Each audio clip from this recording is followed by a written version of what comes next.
আসসালামু আলাইকুম viewers, this is Shakil. Welcome to my channel. আমি আরব আমিরাতের ভিসা সংক্রান্ত নিয়ে আজকের আপডেট দিব। আমি আছি এখন দেরা দুবাই আমের সেন্টারের দেরা দুবাই আমের সেন্টার ব্রাঞ্চ থেকে।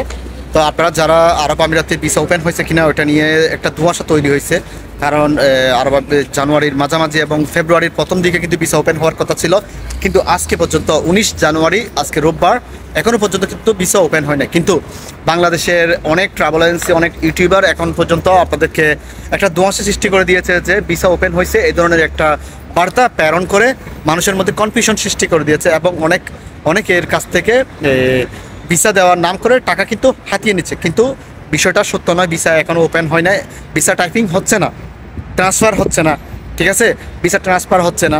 তারপর আপনার এই যে লেবার ভিসাগুলো আছে ওইগুলো কিন্তু চালু হচ্ছে না। কিন্তু হ্যাঁ, একটা নিউজ গত 18 তারিখ দেখতে পাইছিলাম, সেটা হচ্ছে আপনার ভিজিট ভিসার জন্য আপনারা অ্যাপ্লাই করতে পারবেন। হ্যাঁ, ভিজিট ভিসার জন্য যে কোনো দেশের সিটিজেন অ্যাপ্লাই করতে পারবেন, কিন্তু সেটা বাংলাদেশি, পাকিস্তানি করতে পারবে কি না, ইন্ডিয়ান করতে পারবে সেটা মেনশন করে দেওয়া হয় নাই। যে কোনো কেউ অ্যাপ্লাই করতে পারবে, কিন্তু অ্যাপ্লাই কারা করতে পারবে? যারা এখানে রিলেটিভ আছে, আরব আমিরাতে কেউ অবস্থান করছে, তাদের আত্মীয়স্বজনের জন্য তারা অ্যাপ্লাই করতে পারবে। আরব আমিরাতে একজন মানুষ মনে করেন, সাপোজ আমি আরব আমিরাতে অবস্থান করছি, আমার বেতন কন্ট্রাক্টেড ফাইলে যেটা লেখা আছে 3000 দিরহাম থাকতে হবে।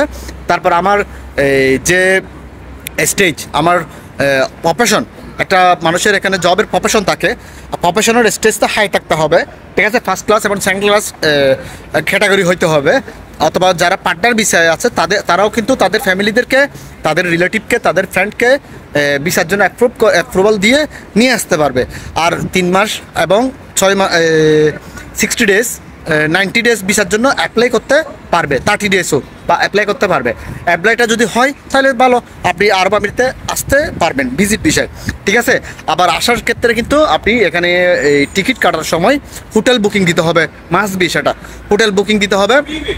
এবং হোটেল বুকিং দিয়ে এখানে কিন্তু আপনাদেরকে একটা ভিজিট ভিসা বের করার সময় একটা টাকা অ্যাডভান্স জমা দিতে হবে, যাতে এটা নন রিফান্ডেবল।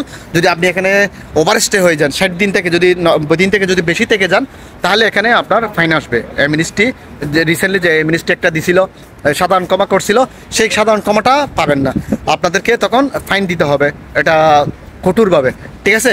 আর আরব আমিরাতে আসার সময় অবশ্যই $500 কিন্তু এন্ডুস করে পাসপোর্টের সাথে নিয়ে আসতে হবে, ঠিক আছে, এগুলো করতে হবে। আর কথা হচ্ছে, আপনারা যদি আরব আমিরাতে আসতে চান, এখন ভিজিট ভিসায় এসে যদি আপনি এই লেবার ভিসা যদি লাগাইতে না পারেন তাহলে সমস্যা। আপনি যদি ভিজিট ভিসা আসতে চান তাহলে ভিজিট ভিসার জন্য অ্যাপ্লাই করতে পারবেন। কিন্তু আপনি যদি চিন্তা করেন না আমি ভিজিট ভিসা গিয়ে ওখানে থেকে যাব, ভিজিট ভিসায় যদি এখানে এসে থেকে যান, তাহলে আপনি ভিসা লাগাইতে পারবেন না। কেন? ভিজিট ভিসায় আপনি জব করতে পারবেন না। ভিজিট ভিসা হচ্ছে আপনি ঘুরবেন ফিরবেন আবার চলে যাবেন, ঠিক আছে।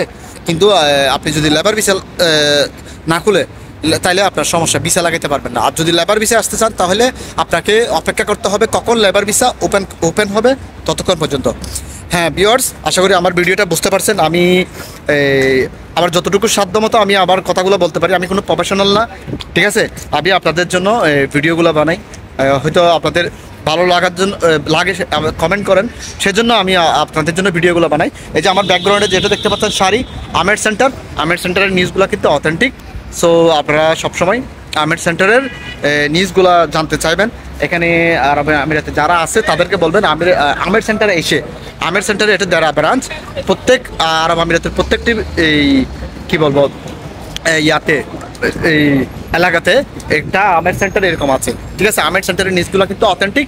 আপনারা আজে বাজে দালালের পরে না পরে সবসময় আমের সেন্টারের নিউজগুলো জানতে চাইবেন। এখানে নিউজগুলোর অথেন্টিকিটি 100%, ঠিক আছে। So viewers, this is Shakil, don't forget to subscribe my channel. Thank you so much, আল্লাহ হাফেজ।